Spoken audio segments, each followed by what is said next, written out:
ng white concrete. Yan. Para dire-diretso na yung hagdan natin papuntang second floor. So, dito naman sa baba, hindi natin pwedeng payagan na ganito na itsura niya. So, maglalagay tayo dito ng mga white concrete. Yan. Para maganda naman siya tignan. So, ngayon naman, maglalagay tayo dito ng black stained glass. So, 4 na blocks. Tapos, 3 naman yung taas niya. So, pagkatapos na itong glass na to, maglalagay naman tayo dito ng gray concrete. Tapos, banda dito, gray concrete ulit.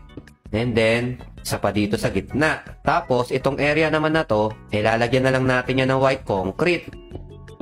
So, ayan. Ito na yung magiging entrance ng ginagawa nating modern house. So, maglagay lang tayo dito ng pinto. Wow! Ang angas! Ganda ng pintuan natin. Haha! Lupit! So, ang next naman na gagawin natin ay swimming pool. So, alisin lang muna natin tong 4 na to. And then, hanggang dito siguro. So, ito yung magiging sukat ng swimming pool natin. Yan, ganito sukat niya. Tapos, itong mga dirt na to, papalitan natin yan ng oak planks. And then, itong pinakailalim na swimming pool, papalitan naman natin to ng quartz block. Yan, ganito yung magiging itsura ng swimming pool natin. Lupit, di ba? So, syempre, wala pang tubig yan. Kaya, maglalagay pa tayo dyan ng tubig. So, lagay lang natin dyan. Saboy lang natin na isaboy. Hanggang sa magpantay yung tubig natin. O, diba? Meron na tayong swimming pool. Kahit hindi pa tapos yung bahay. Haha!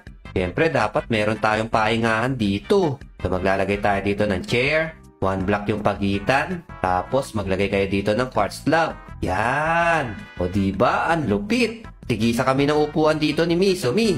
Ayos! So, dito naman sa bintana natin, maglalagay tayo dito ng gray concrete. Magkabila, 3 blocks lang ha. And then, maglalagay ulit tayo dito ng stained glass. Yan. Tingnan nga natin kung ano itsura. O, diba? Ang angas ng itsura. So, ngayon naman, dudugtungan na natin to. Siguro mga 14 blocks.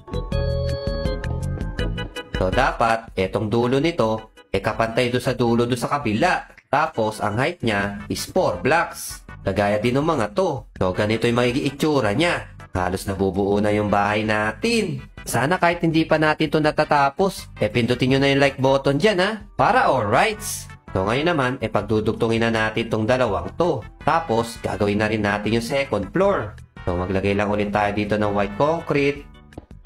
And then, etong pinakasahig niya, pupunuin din natin yan ng white concrete.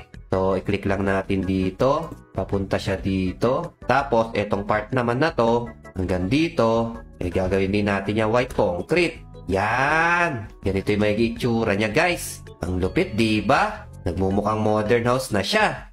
So, dito naman sa pinakalikuran niya, guys, maglalagay lang tayo dito ng glass pane. So, 1, 2, 3, 4. Tapos, 5 gray concrete.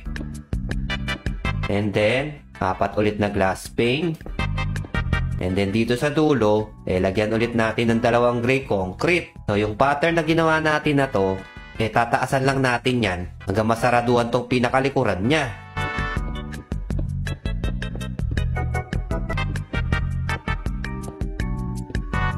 So, ito yung kalalabasan ng ginawa natin. Napakaganda, diba? Ang lupit! So, dito naman sa design na gagawin natin sa bandang taas, halos kaparehas lang din yan. Pero may pagkakaiba ng konti. So, gagawa ulit tayo dito ng poste. 4 na blocks. Dadalawahin natin siya ngayon. Siyempre, ganun din dito sa kabila. And then, i-connect natin yan. Yan. So, pagkatapos nyo ma-connect yung 2 poste na yan,